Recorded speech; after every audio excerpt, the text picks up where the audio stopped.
Kwa jina naitwa Nkwabi Shujaa na majina mengi mengine ambayo wewe unafahamu. Kwenye hii story nimecheza mtu mmoja anaitwa Manase.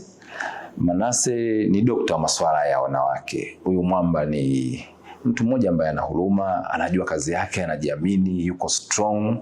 Umeona? Ndio huyo jamaa anaitwa Manase. Unaweza ukamwona taarifa, yani kweli ni Manase, japokuwa umri kidogo umesogea.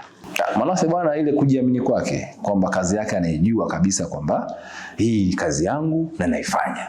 Umeona? Yaani ukimwangalia kama ana masumbu hivi sometimes, lakini kumbe huyu jamaa ni dokta. Afu mbaya zaidi ni dokta wa wanawake. Pia shafunguka. Tuna nusu saa ya kupeleka hospitali. Naomba sogeza kiti. Unaelewa unapodili na wanawake, wanawake ni laini, wanataka lugha nzuri, lakini kana mtu ambaye yani yuko strong hivi. Yeah, ndio kitu ninachopenda. Bigi baba toa bigi.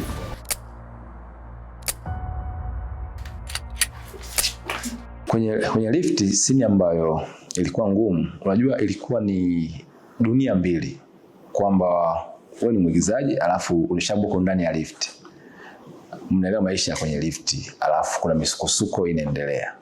Umeona? Kwa hiyo kukubali kwamba hii ni lift, lakini pia ndani ya jengo kuna mambo ambayo yanaendelea, muda huo huo unatakiwa kunusuru maisha ya watu.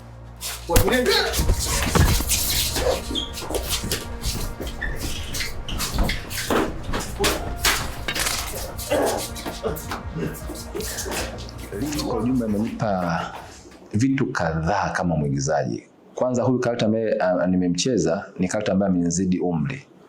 Umeona? Lakini nimeweza kumperform. Lakini sio hivyo tu. Mimi kabla sijai kuwa doctor nilikuwa nakuwa askari, nakuwa mwana masumbwi, nakuwa nani. Lakini kwenye lift kwa mara ya kwanza nikawa doctor. Lakini sio doctor tu.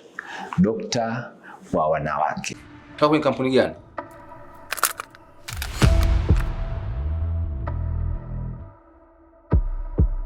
Umeshatujua sina kina nani? Mkono juu. Unaongoza njia.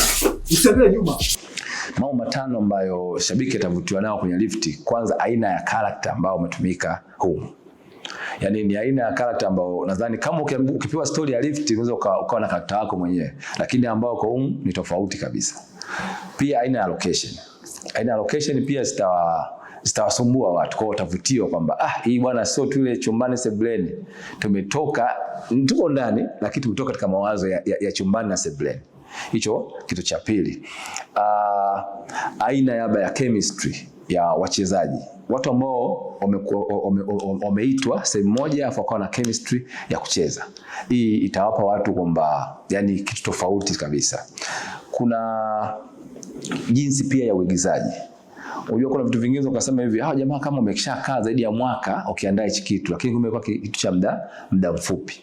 Hilo ni swala la 4. Na swala la 5, picha ambayo kwa system ambayo tumeiona hapo kuna kwenye set na ambao ndo nani mtazamaji ataenda kuiona, hiki kitu tofauti. Ushauri wangu kwa kijana mchanga ambaye anaingia kwenye industry, asichukulie poa. Industry ni biashara.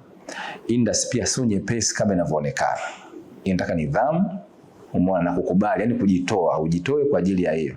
Yani isiyo kama unavyoona, yani industry ilivyo sio unachokiona kwenye Instagram au TikTok. Ndani yake kuna vitu vingi sana.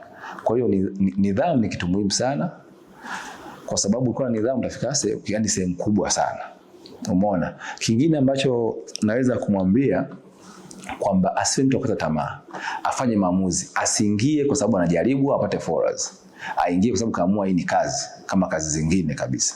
Na hii ni kazi ambayo inaheshimiwa, watu maisha yao yanaenda kwa sababu hii kazi ya sanaa. Kwa hiyo hicho kikubwa sana naweza kumwambia.